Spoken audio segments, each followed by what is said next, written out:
Oui, j'ai fait des choses organisées par l'école, des sorties, par exemple la sortie traditionnelle à la cabane à sucre pour aller goûter le sirop d'érable et être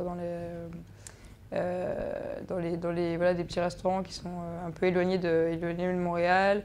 Et puis il y a des choses qui sont organisées, puis il y a beaucoup de sorties. Il y avait des activités par exemple pour Halloween ou d'autres événements qui ont été organisés, par exemple des soirées salsa. Je dirais que l'université peut organiser notre vie entre l'école, les organisations, tout ça. Au début de l'année, il y a en fait des séances d'information pour dire quels sont les clubs qui existent, qu'est-ce qu'on y fait et comment on peut y entrer.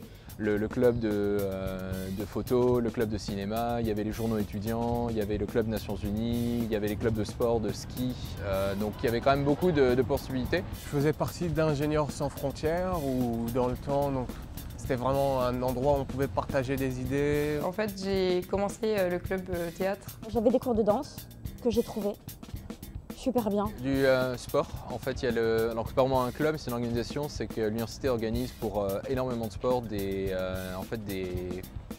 appellent ça les intramurals. C'était une compétition assez régulière, donc de août jusqu'à à peu près novembre. Donc une espèce de tournoi en fait où on forme sa propre équipe avec une Ligue A, une Ligue B. Et donc on jouait ensemble, on faisait partie d'une équipe dans la compétition intra-universitaire, et c'était une compétition assez régulière. Il y a vraiment une richesse de possibilités et d'activités.